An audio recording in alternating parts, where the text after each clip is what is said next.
विजय doctor Sushil academy से। आशा करती हूँ आप लोग सब अच्छे होंगे और आपकी तैयारी भी जोरों पर होगी।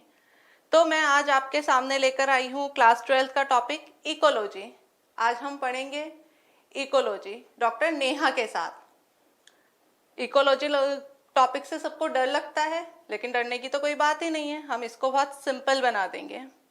तो आइए चलिए इकोलॉजी के साथ तो स्टार्ट करते हैं इकोलॉजी का सफर।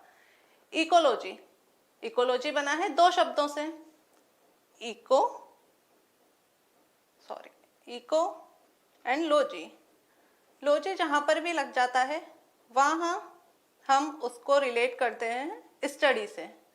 हमने पढ़ा है ना शुरू से, लॉजी का मतलब स्टडी। अब हमें सिर्फ पढ़ना है इको। इको क्या हो गया है? इको हो गया है एनवायरमेंट। जब भी एनवायरमेंट आता है तो हम सोचते हैं एनवायरमेंट में क्या क्या आएगा, क्या सिर्फ हम आएंगे? बिल्कुल नहीं, ऐसा तो नहीं है ना। एनवायरमेंट में बहुत सारी चीजें आती है। हमने सुना है माइक्रो ऑर्गेनिज्म, सूक्ष्म जीव। उसके बाद हम जिन पे डिपेंडेंट हैं, पेड़ पौधे, ये सब किस में आता है? इकोलॉजी में ही तो आता है। ठीक है, तो इकोलॉजी क्या हो गया? इकोलॉजी हो गया है relationship between the organism and environment. हम जब भी किसी के साथ संबंध देखेंगे तो वो संबंध क्या होगा? एनवायरमेंट और ऑर्गेनिज्म का। तो हम उसको किससे कोरिलेट कर देंगे? इकोलॉजी से।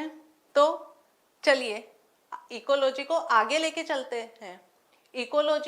इकोलॉजी को में हम और क्या क्या पढ़ेंगे, एग्जाम के पॉइंट ऑफ व्यू से क्या क्या इंपॉर्टेंट है। लेकिन पहले हम उससे पहले बात करेंगे बिल्कुल बेसिक, ताकि आपको हर एक चीज आराम से समझ में आए। हम इकोलॉजी को पढ़ेंगे 4 पार्ट में। सबसे पहले पढ़ेंगे ऑर्गेनिज्म एंड पॉपुलेशन। क्या होता है ऑर्गेनिज्म? ऑर्गेनिज्म बेसिक यूनिट होती है इकोलॉजी की। ठीक है बच्चा, ये छोटे से छोटा यूनिसेलुलर मतलब एक कोशिकीय भी हो सकता है, बड़े से बड़ा मल्टी सेलुलर भी हो सकता है, जिसका भी एक नियमित साइकिल है, जिसका जन्म निश्चित है और प्रकृति द्वारा मृत्यु निश्चित है। ठीक है, अब हम पढ़ते हैं पॉपुलेशन। क्या होती है पॉपुलेशन? किसी विशेष स्थान पर रहने वाली एक ही जाति, ठीक है, उसे कहते हैं पॉपुलेशन। इस चीज को हाईलाइट करना, एक ही जाति के होंगे लोग। अब सेकंड पॉइंट पे आते हैं हम, इकोसिस्टम। इकोसिस्टम क्या बताता है हमें? इकोसिस्टम बताता है structure and function of nature. Ecosystem हर एक वो चीज हो गई है जो हमारे जैविक और अजैविक घटक मतलब एबायोटिक और बायोटिक से जो बना है मिलके, उसे कहते हैं हम इकोसिस्टम। थर्ड पॉइंट पढ़ेंगे हम बायोडाइवर्सिटी और कंजर्वेटिव। बायोडाइवर्सिटी क्या हो गई है? भिन्नता। कोरिलेट करो शब्दों को कोरिलेट करोगे तो बायो इजी हो जाएगी। बायोडाइवर्सिटी, आपको क्या लगता है कि हमारे आसपास इतने सारे बैक्टीरिया हैं, फंजाई हैं, कोई भी एनिमल है, हम लेते हैं चींटी को। चींटी कितना छोटा सा जानवर है, बहुत छोटा जानवर है। हम तो क्या बोलते हैं, अरे काली चींटी जा रही है, लाल चींटी जा रही है, यही बोलते हैं ना हम। लेकिन नहीं, ऐसा नहीं है। बहुत सारी है इसकी भी स्पीशीज, लगभग 20,000 से भी ज्यादा। तो जब हम कंजर्वेटिव की बात करते हैं तो कंजर्वेटिव हो गया है सबको संरक्षित करना, सबको बचा के रखना। हम अगर कोरिलेट करते जाएंगे ना टर्मिनोलॉजी को, ऐसा थोड़ी ना कि कोई भी चीज कोई भी शब्द ऐसे ही लिख दिया है। हर चीज का मतलब होता है। अगर हम कंजर्वेशन की बात कर रहे हैं तो इन चीजों का हो गया रक्षा करना या सुरक्षा करना। ठीक है बच्चा लोग, अब हम चलेंगे एनवायरमेंटल इशू पे। लास्ट पार्ट है, फोर्थ पार्ट है। एनवायरमेंटल इशू सब तरह से हो सकते हैं। एनवायरमेंटल इशू में हम क्या पढ़ते हैं? पोल्यूशन के बारे में पढ़ेंगे, टाइप ऑफ पोल्यूशंस पढ़ेंगे। सबसे इंपॉर्टेंट, सबसे प्रमुख मुद्दा है अभी का ओजोन परत, ओजोन का विघटन, ये भी हम पढ़ेंगे। तो चलो, अब हमने ये तो पढ़ लिया हम इकोलॉजी को कैसे कैसे पढ़ेंगे। लेकिन अब ये तो जाने कि इकोलॉजी दिया किसने था। कुछ इंपॉर्टेंट लोग तो होंगे ना, इनके फादर कौन है। तो चलो चलते हैं साथ। इकोलॉजी, इकोलॉजी सबसे पहले हम देखते हैं टर्म कहाँ से आई। हमने इकोलॉजी पढ़ तो लिया, हमें ये तो पता लग गया कि इकोलॉजी होता क्या है, लेकिन टर्म किसने दी थी? टर्म दी थी ही हेक्ले साहब ने।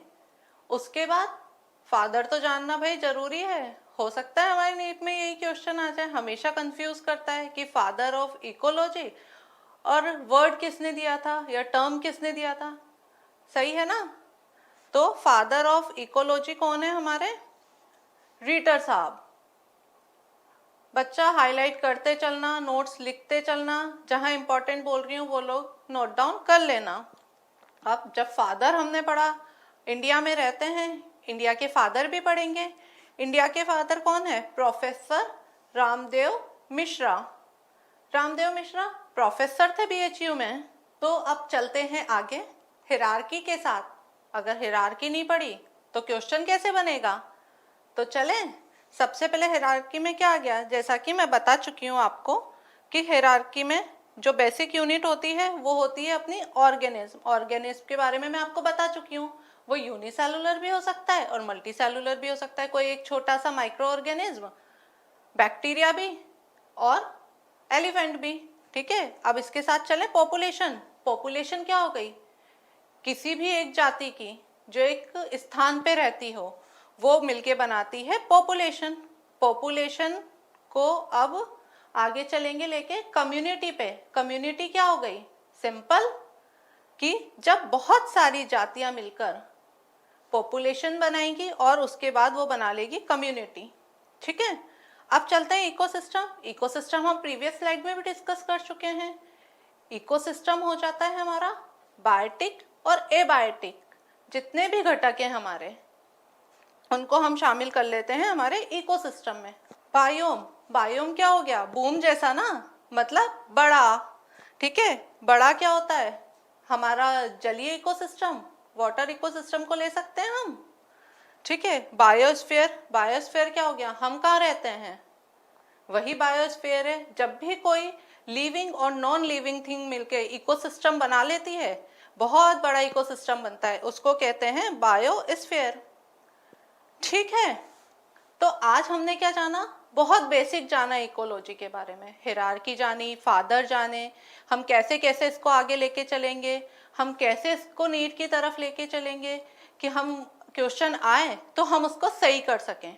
इकोलॉजी को आगे पढ़ने के लिए हमें क्या करना है? बिल्कुल सिंपल है। कमेंट बॉक्स में आपको लिंक दिया गया है एप्लीकेशन का, डॉक्टर सुशील एकेडमी। उसको आप डाउनलोड कीजिए, एंड्रॉइड के लिए भी और iOS के लिए भी, दोनों के लिए लिंक आपको दिए गए हैं। आप जब एप्लीकेशन को डाउनलोड करेंगे, रजिस्टर करेंगे, तो वहाँ पर आपको शेड्यूल मिलेगा इकोलॉजी का। हम बिल्कुल सिस्टमेटिकली इकोलॉजी को स्टेप बाय स्टेप आके लेके जाएंगे और ये सब बच्चों के लिए फ्री होगा। तो आइए जुड़िए हमारे साथ और लेके चलते हैं इकोलॉजी को आके डॉक्टर सुशील एकेडमी की एप्लीकेशन पर। Thank you, bye.